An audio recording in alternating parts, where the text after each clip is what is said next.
Thank you very much. Kaufman is Alive. I look at comic books new and old. Today I'm looking at a new comic book, Justice League Unlimited #2 by DC Comics. This is a $3.99 book written by Mark Waid. Got Dan Mora on artwork here. He's on the cover as well. Pretty cool cover here. Got these parademons crawling all over Superman, overwhelming the Justice League. This does give us a glimpse of what's going to happen in this book. So points for that. I always love we got covers that actually show us what's going to happen in a comic book other than just random covers that have nothing to do with anything. So again, that's cool.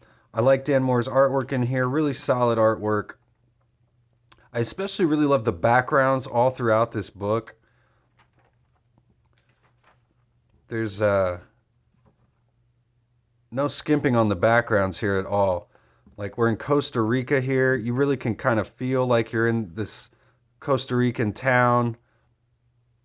You got the city in the background here. It looks really great. There's different settings all throughout this book. Some great environments, and that really takes you through the story, keeps the story moving. We're in a city during part of it here. Up in space here in the Watchtower. Back down in the forest, lots of foliage. Everything looks really lush and detailed. Looks really great. We get Martian Manhunter, Dr. Occult here, exploring into a cave, trying to find some lost children here that these parademons have been stealing.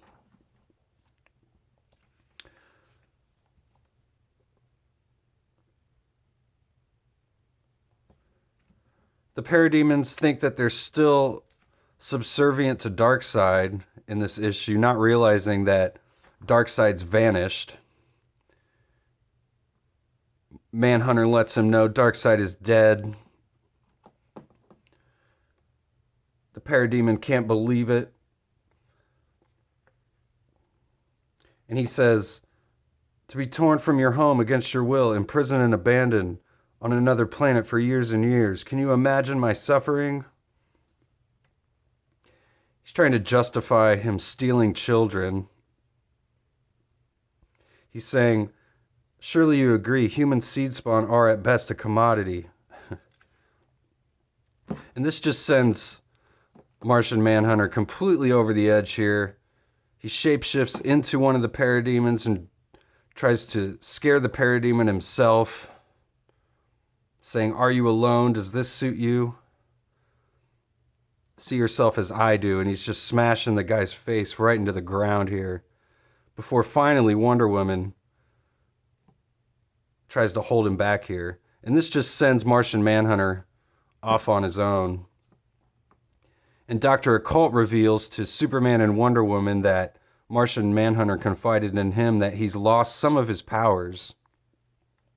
And it seems to be driving Martian Manhunter over the edge here. And that's probably the most interesting thing about this comic book here. I like that we got, just like a main story that gets wrapped up here in this issue involving the parademons. It started in the first issue with Superman and Blue Beetle investigating it. Get a nice splash page here of the Justice League jumping into attack here, coming through the boom tube.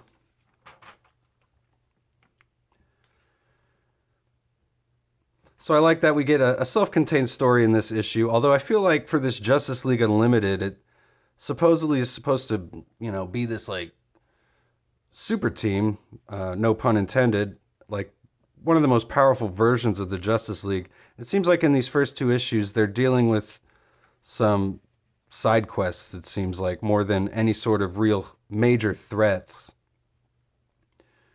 And we get another side story throughout the middle here involving the heroes that all had their powers changed around during the Absolute Power miniseries.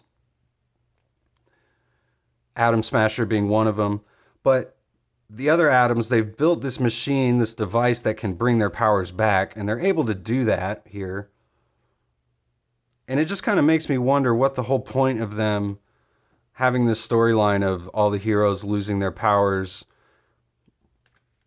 and then now they're just kind of getting some of them back without too much of a fight, it seems like. So at least with Martian Manhunter's storyline, seems to be some major ramifications for everything. The heroes all losing their powers, everything like that. And this is all just set up to the Justice League Atom Project #1 comic book that just came out this week, is what this whole interlude is for. And then there was a whole big reveal at the end of the first issue of Justice League Unlimited, where we found out that this character, Airwave, is actually a traitor to the Justice League. He's here to kill them all, we found out. So we don't get any follow-up to that in this entire issue except for this one page where he's kind of listening into a conversation here. And that's about it. So, but I really like the artwork in here. There's some kind of cringy dialogue, I feel like, in some of this. Is this Mary Marvel, I believe? And she's saying, I can bring mad lightning. And then later, Dr. Occult is saying, game recognizes game, Detective Jones. Just, I don't know, seems kind of like an older guy trying to write like a younger person, that doesn't seem like something Dr. Occult would say, but overall, though, I did like this issue as far as the main Justice League story goes, but we get some extra stuff here at the end, which I did enjoy. We get this Challengers of the Unknown preview. Christopher Cantwell is the writer. Sean Izaakse is the artist here. I do like the artwork in this. We learn a little bit of what the Challengers of the Unknown are doing here in the DC All-In. They're at the Watchtower. They've been brought to investigate all these reverberations that have been going on since Darkseid disappeared. So they're given a mission here to go and check out all these anomalies throughout space. And then we get another little preview of The Question, a miniseries all along the Watchtower. Alex Segura is the writer, and Cian Torme is the artist. We learn a little bit about what The Question's been up to. She's been kicked out of Gotham, but then we find that Batman's giving her another role here. She's questioning whether she should trust him, whether she wants to do it. But then Batman says, you should listen to him. And we get Superman showing up and ultimately convincing her to join the Watchtower, become head of security for the Justice League Unlimited. So, and then we get an Aquaman interview with the writer Jeremy Adams. And there's a couple things I did glean from this that sound kind of interesting about this Aquaman series.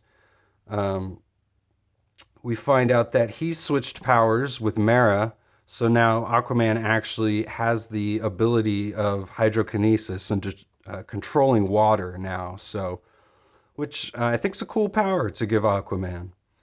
And we find out that he may not just be staying on Earth either. So, something that I think might be a good change for Aquaman, maybe controlling the seas on other planets or something. So overall, this is a cool issue, kind of a packed issue, honestly. I actually read it twice because the first time I read it, I kind of felt like we didn't really get a whole lot of Justice League.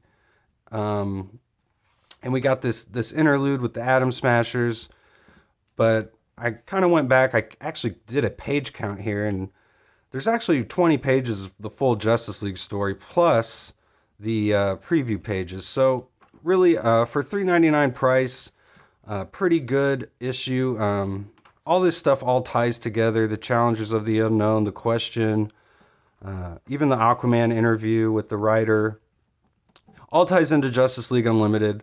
So I think DC's doing a better job promoting this all-in direction than I feel like they did promoting the Dawn of DC or Future State. And so far, I'm enjoying this comic book. I think it could be a little better. I think the threats that Justice League are facing are kind of mundane, but I really like the artwork in here. So thanks again for watching, and I will see you guys on the next one.